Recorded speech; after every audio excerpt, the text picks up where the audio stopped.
Welcome to the podcast, Coronavirus Crisis Carpe Diem, where you and I rise up and embrace the possibilities and opportunities for spiritual and psychological growth in this time of crisis, all grounded in a Catholic worldview. We are going beyond mere resilience to rising up to the challenges of this pandemic and becoming even healthier in the natural and the spiritual realms than we were before. I'm clinical psychologist Peter Malinowski, your host and guide with Souls and Hearts at soulsandhearts.com. Thank you for being here with me. This is episode 27, released on August 3rd, 2020, and the title is Robber Gods, Aristocrat Gods, and Marshmallow Gods. Now, for those of you who are new to the podcast, first of all, a very hearty welcome to you. I'm glad you're joining us. I want you to know that each episode can stand alone, and I will provide you with the background you need to know to understand what we're talking about. However, if you want more of a conceptual background for God images, I'm really going to encourage you to check out episodes 22, 23, and 24. There's a lot of information in there that unpacks the concept of the God images. But for now, we're going to do a brief review. We're going to circle back around and just ask and answer that question, what are God images? My God image is my experiential sense of God. It's how my heart sees God. It's what my feelings tell me about God. My God image is very subjective. It doesn't necessarily follow what I know about God in my head. My God image is formed out of the relational experiences I've had. Different God images can be activated at different times, depending on my emotional states and what psychological mode I am in at any given time. So what's important to remember is that your God images are not necessarily what you profess to believe with your intellect and your will. Rather, God images are the unfiltered, spontaneous, uncensored, gut-felt sense of who God is in the moment. Similarly, self-images. Self-images are much more driven by emotion, they're much more intuitive, they're much more subjective, they vary a lot more from moment to moment than the self-concept, right? The self-concept is what we believe ourselves to be with our intellect. It's what we choose to believe about ourselves. But these self-images are who I feel myself to be in a given moment. My self-image in a given moment is who my passions are telling me that I am in that moment. So self-images go along with God images and they impact each other. In the last two episodes, in episodes 25 and 26, we looked at a total of 6 different negative God images originally identified by Christian psychotherapists Bill and Christy Gaultier in their 1989 book, Mistaken Identities. Those were the drill sergeant God, the statue God, the preoccupied managing director God, the unjust dictator God, the vain Pharisee God, and the critical Scrooge God. Those are the ones that we've already covered. Now, I do want you to know that I'm going beyond Bill and Christy Gaultier's initial conceptualizations, and I'm adding much more in these podcast episodes. So most of what I'm adding is derived from my clinical experience, but, it also comes from my own experience and my own journey with God. So I want you to know that I'm just adding a lot of new material, but I do think the Gaultier's initial pioneering work really deserves to be credited. Let's go to listener questions. Love to hear from you guys. Keep those questions coming in. Ryan from Texas has this question. After identifying problematic God images in my own life, I want to know how deterministic God images are. Are they imprinted from childhood or do they change with time? And what do we do to make our God images align with the loving and caring God we profess to know in our God concept? Great question, Ryan. Let's get into that briefly right now, and I'll say much more about it in future podcast episodes. I also very much want to do a much more in-depth course at Souls and Hearts on God images. And in that course, I'm really going to focus on how to respond to them and also how to bring them into greater harmony with who God really is. That's one measure of mental health, when our God images reflect the reality of our loving and caring God. So if you're interested in a course like that, let me know. Once I have 25 people that would commit to a much more in-depth course and would be willing to pay for it, I could begin to set aside time to create it. All right, those of you that are in the RCCD community, you'll get a discount. Don't worry, I'm going to take care of you. If you're interested in that, call me at 317-567-9594 or text me. or email me at crisis@soulsandhearts.com and let me know, and I'll put you on the waiting list. I'll put you on the list of people that are interested in this God Images course. Let's get back to Ryan's question. Initially, God images are formed in us from our very first days, our very earliest moments. As infants, we are learning about the world, and nonverbal assumptions are being formed in us by our experiences. So I want you to imagine an infant. I'm going to call him Baby Joe. Now, Baby Joe, he's got an attuned, psychologically healthy mother who can really enter into Baby Joe's experience. The mother is able to intuit what Baby Joe needs. She's able to meet those needs in a loving, competent way. This baby has a deep sense of being seen and known. This baby has security, safety, and all of those are the first two conditions of secure attachment. This sets the baby up to have a greater sense of safety and security, a greater sense of being seen and known by a loving God. It's going to help his God image. Now let's contrast Baby Joe's experience with another baby, who I'm going to call Baby Tom. Now, Baby Tom, his father recently divorced his mother. Baby Tom's mother is stressed out. She's having to re-enter the workforce. She feels a deep sense of shame, a deep sense of abandonment. She's struggling with depression and anxiety. She's just trying to hold it together. Unconsciously, Baby Tom's mother also blames Baby Tom for driving away her husband. This is going to have a huge impact on Baby Tom's sense of being seen and known, of being safe and secure. And that's going to impact Baby Tom's God images. So it's clear that Baby Joe and Baby Tom are going to have different starting points with regard to their God images. The impact of parents' ways of relating with children is difficult to underestimate when it comes to the generation of children's God images. Parents have a huge impact on children's God images. Nevertheless, and this is really important, there is another factor that has an even greater impact on what the ultimate God images are. And that, my dear listeners, is our own experience of the actual living God. The God images that are formed in us beyond our control when we were little will change over time if we bring ourselves into contact with who God really is. Now, the reason that so many God images seem to be so sticky, that they seem to hang around so much, is because they have not yet been corrected by God. Now, how can that happen? Well, sometimes God delays correcting those images in order to draw us into a deeper relationship with Him. Other times, though, and what I think is actually really, really common, is that we refuse to allow God into our lives in a way that would help us to see Him and know Him as He really is. We default to our negative God images. We don't invite or allow Him into our lives. And there are reasons for that. We're going to get into those reasons in future episodes. But for now, Ryan, I want you and the rest of the listeners to know that the way we engage with the living God as He is, the way that we allow Him into our lives, into relationship with us, that is going to have much more of an impact on our God images over time than our original upbringing. So, God images can and should change over time. As we deepen in the spiritual life, as we deepen in our relationship with God, our God images will conform more and more to our God concept, which will also conform more and more to who God really is.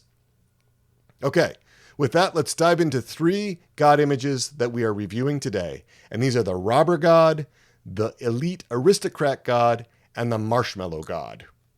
Just love these names. These are all from Bill and Christy Gaultier, elaborated by me. The Robber God. Okay, the Robber God robs me of good things. He prevents me from having good things. He prevents me from having good fortune. He seems jealous when I succeed. He is like a wet blanket, a God who spoils things that I enjoy. God is like a thief who snatches cherished possessions and relationships out of my hands. He deprives me even of the things that I need. All of this under the pretext of making a better Christian out of me and helping me love Him more. This God, in my bones, feels unjust, stingy, and jealous.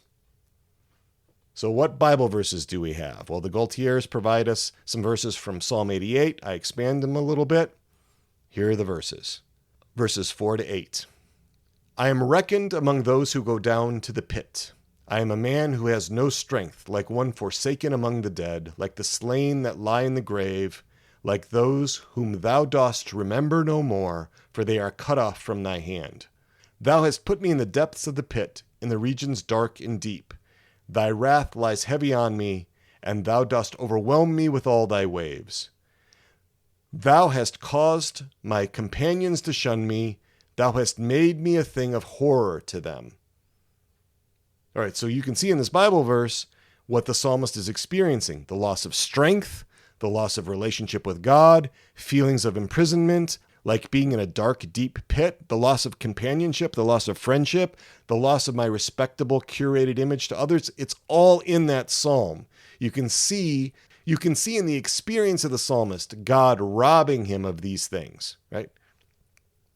So what happens with the self-image of somebody that has a robber God image that is activated?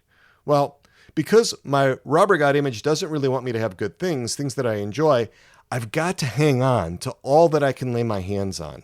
I have to sneak pleasures and enjoyment because God doesn't believe they're good for me. I'm conflicted about whether I am worth having good things. I feel insecure. I feel that my grasp is tenuous on the things that I treasure. I have to be very careful with this robber God to not overstep so that he won't take any more good things from me. This leads to a lot of spiritual frustration and hiding from God. I'm expecting losses. I consciously or unconsciously blame God for my losses. I wonder, consciously or unconsciously, if this robber God enjoys taking things away from me. I have difficulty giving cheerfully because so much feels just stolen from me without my consent. Lent is often miserable for individuals with prominent robber God images. There is very little concept of redemptive suffering. Suffering seems meaningless unless it is somehow satisfying to God. One client of mine many years ago described having a target on his back, a target that attracted God's attention, leading God to take away any good things that he was able to achieve. Anger tends to be really prominent in folks that have this robber God image, and others may experience individuals with a prominent robber God image as having a chip on their shoulder. So what happens with the attachment history? What kind of relationship experiences do people with robber God images generally have? Well, frequently the attachment history may be characterized by grief due to losses that have never been adequately resolved. The attachment history may also feature parents who were jealous of their child's talents, jealous of their possessions or relationships or other goods that the children have, and who put themselves in competition with their own children. These parents were too enmeshed with their children to be able to celebrate their children's accomplishments. Rather, their children's achievements make the parent feel inadequate or insecure. Thus, parents may work subtly and unconsciously to undermine their children's successes so that they can feel less inadequate, so that they can feel better about themselves. This God image can also be present when a child loses a parent in some way, to death or divorce, or to chronic health problems or to mental health issues. It can be very confusing to a child why God would allow such losses to occur. The child whose mother died could say, "Since he's all-powerful and all-knowing, he must have wanted me to be robbed of my mother. He must have wanted my father to drown his grief in vodka." So this God image can also emerge when a child is victimized by cliques at school or by bullies who cut them down to size, who steal their money or food, or who are jealous and undermining of the friendships they formed. All right, what about the coronavirus? How does that impact the robber God image? Well, I think many of us can see how the coronavirus crisis might exacerbate a robber God image. Many good things have been taken away from us in this crisis. Losses can range from life to health to income to employment to relationships. We can lose relationships due to death, but relationships can also be compromised by social distancing, lockdowns, and disagreements about how to respond to the coronavirus. Like, for example, this whole mask issue is highly polarized. It's coming in between people, right? Friends no longer agree about the masks or not masks and why we should wear masks or why we shouldn't. There can also be questions about why did God send us the virus anyway? Is he just trying to strip me down again to make me survive with just the bare minimum, like a slave owner who gives his slave just enough to survive but not to thrive? All right, so you can see how the coronavirus can exacerbate a robber God image. Well, let's go ahead and take this to a vignette. We'll take this to a little story. David was born in 1948 into a relatively healthy, close-knit Catholic working-class family. He grew up in the 1950s and 1960s, surrounded by relatives and good relationships. At age 19, he was about to be drafted, so he decided to preempt that and enlist in the Marines. He went through boot camp, and in late 1967, he was ordered to Vietnam. There he saw combat and was drawn into some horrible atrocities against civilians in the 1969 Tet Offensive as a new Marine. His world was turned upside down. He knows he was changed. During the Tet Offensive, he was wounded by mortar fire, which caused extensive damage to his right leg and some disfigurement to his face. He also lost 2 of his closest buddies. David's leg never fully recovered, and he walked with a limp for the rest of his days. The woman he loved back in the U.S. rejected him upon his return, having found another boyfriend. He struggled with flashbacks and night terrors. He saw God as robbing him of all the good things that he had had previously in his life. He found it hard to relate with his family anymore. Actually, he felt like he had no home anymore, that he didn't fit in anymore with his parents and his siblings. He had a strong sense that only other Vietnam vets understood his experience, so he never talked about his time in Vietnam unless he was drinking with old comrades in arms. His return to civilian society was slow, operating in fits and starts with many gains and losses, and he never seemed to get ahead. He blamed this on God. David saw God as stealing from him his happiness, his peace, his joy, the woman he loved, his buddies on the battlefield, and his integrity. David had a robber God image. And this is an example of a God image that developed later in life, after childhood. David eventually married, but he remained self-absorbed, silently struggling with internal conflicts over guilt, shame, rage, and fear. Others experienced him as cool, detached, and generally very self-controlled, very proper in his demeanor most of the time. His war buddies kidded David and told him that when he wasn't drinking, David seemed like a 19th century English butler. David concluded that God didn't want him to have good things, that God wanted him to suffer for the sins and crimes that he had committed. David clung to cigarettes, bourbon, sports, and movies as a way to distract himself and cope. Eventually, he was very closed off from his wife and his children and spent most of his time alone. It wasn't until his children were grown and gone that he actually sought help. David benefited from some specific trauma treatments, including EMDR, that helped break him out of his downward spiral. And he is just now, late in his life, in his 70s, praying again and beginning to make sense of his experiences, bringing those experiences for the first time in decades back to God. Okay, so there we have the robber God. Now let's move on to the elitist aristocrat God. Now this God considers himself to be too lofty, too good, too perfect to connect with the likes of someone like me. This God has a superior attitude. He doesn't seem to need me or to care about me. He operates in an entirely different plane, up in the sky, apart from mere mortals like me. God just isn't there for me. He has his favorites, the ones who are more like him, the Christians of higher stature, of greater importance than me. I'm not one of his favorites. I get the cold shoulder from God.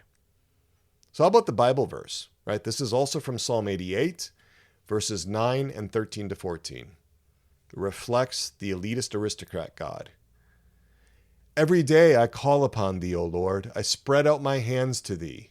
But I, O Lord, I cry to thee. In the morning my prayer comes before thee.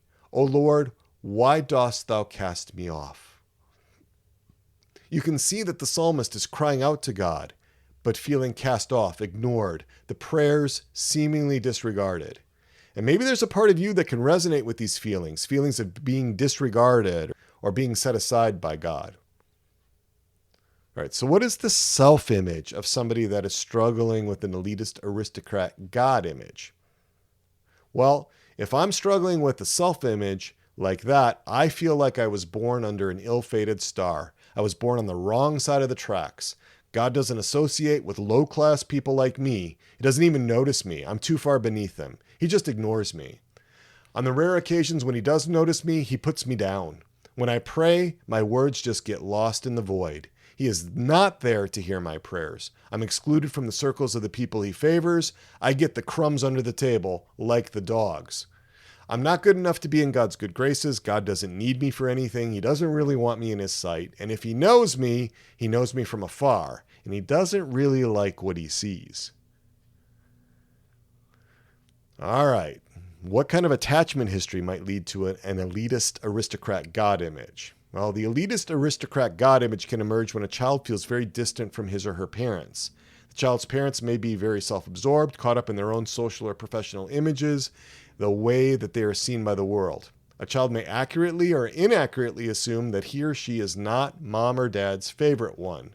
Children like this are sometimes grown by their parents rather than raised by their parents. An elite aristocrat God image can form when her daughter experiences her mother and father as all caught up in professional work, with the family always playing second fiddle to the importance the parents place on their occupations. Perhaps the child's parents are caught up in keeping up with the Joneses. The experience is not so much of rejection by God as never being accepted by God in the first place. Let's take a look at how this plays out with the coronavirus now. Well, the coronavirus has caused significant distress for many Christians with this particular elite aristocrat God image. It's easy for many people to imagine that God is not interested in their sufferings, he's not involved or invested in their trials and miseries, that God has basically left them to their own devices out of God's sense of superiority. God does not deign to stoop down and help me, a lowly one, in my time of need. He helps others to have access to greater resources. Others who he favors can adapt and adjust with minimal inconvenience to all the demands of the coronavirus. But the impact of the coronavirus on me is severe and more evidence of God's disregard for me. All right, so let's look at how this may play out in a vignette, in a story. So let's consider Michael. Michael is David's oldest son. Michael was born 5 years after David, his father, returned from Vietnam, and David never really bonded with Michael, his son. Michael grew up realizing that his relationship with his father was not like the relationships that other boys in the neighborhood had with their fathers. Their fathers played with them. Their fathers came to the baseball games and the basketball games, and many of their fathers were warm and engaging. It was Michael's friend Tim's father, who taught Michael how to throw, how to catch, how to hit, how to field. David's mother was preoccupied with caring for her husband, but Tim's father saw Michael in a way that Michael's own father didn't. He was kind of a surrogate father in some ways to Michael. So in the logic that youngsters use to sort these things out, Michael assumed that his father's distance, reserve, and aloofness were his fault. Michael assumed that he was to blame for his father's distance, his reserve, for his appearing like a 19th century English butler. Michael desperately tried to get his father's attention, but to no avail. Dad seemed like an elite aristocrat, very proper, very distant, very uninterested in Michael. Michael unconsciously imported that image and transferred it to God. Michael saw himself as unworthy of his father's attention, not good enough to be noticed by his father. This wounded self-image led him to conclude that God also saw him that way. Michael struggled with a deep sense of inadequacy and shame about not being good enough, and he vowed never to treat others that way. So even though he felt himself fairly distant from God, he tried to be warm and caring in his relationships as he grew up, to be the exact opposite of his father, especially with his own children. All right, so there we have the elite aristocrat God. And we're going to move on to the Marshmallow God. Now, this God image is very nice. God is nice, but he's also either weak or incompetent. People with a Marshmallow God image see God as very soft and quite passive. When others harm me or persecute me, God doesn't safeguard me. He doesn't advocate for me. He doesn't defend me. He doesn't protect me. He just wants me to take it and turn the other cheek. Because God doesn't want conflict. God wants to be liked. And he is likely to follow those who dominate him. This is a God that can be dominated by people. All right, so what a Bible verse did the Gaultiers come up with for this? Well, it's from Psalm 13, verses 1 to 2. How long, O Lord, wilt thou forget me forever? How long wilt thou hide thy face from me? How long must I bear pain in my soul and have sorrow in my heart all the day? How long shall my enemy be exalted over me? Right, so you can see there that God is not felt to be protecting the psalmist, rather letting the enemy exalt over him. I found another Bible verse that I like better from Psalm 25, so I thought I'd put it in because, this is my podcast and I can do that. So this is the one I like. To thee, O Lord, I lift up my soul. O my God, in thee I trust. Let me not be put to shame. Let not my enemies exult over me. Right? So here's a plea to God. But it sort of seems like it might be to a God that might not protect me from my enemies, right? So there might be a little hint of a God image in there, like a Marshmallow God image. Okay, so what kind of self-image? What kind of self-image do we have when we have a Marshmallow God image? Well, when others take advantage of me, God believes it would be wrong for me to stand up for myself. I should be passive, like God is. If I set limits and boundaries on others' behaviors, that wouldn't be good. It would be wrong for me to move away from my dependency. Since I'm helpless, I need to stay away from danger. I need to avoid and hide from trouble as best I can. So this is one where there's a lot of fleeing, a lot of hiding, and a lot of taking it and absorbing it rather than setting limits and boundaries. Well, what kind of attachment history goes along with this Marshmallow God image, right? Well, when this God image forms in children, those children often have parents who are friendly and warm, but who have not adequately protected their children. They may have resisted recognizing or intervening when their children were being harmed, and they may have avoided recognizing it or intervening out of a sense of fear of offending others. For example, they may not have advocated for a child who is being unfairly singled out and harassed by a teacher or a coach.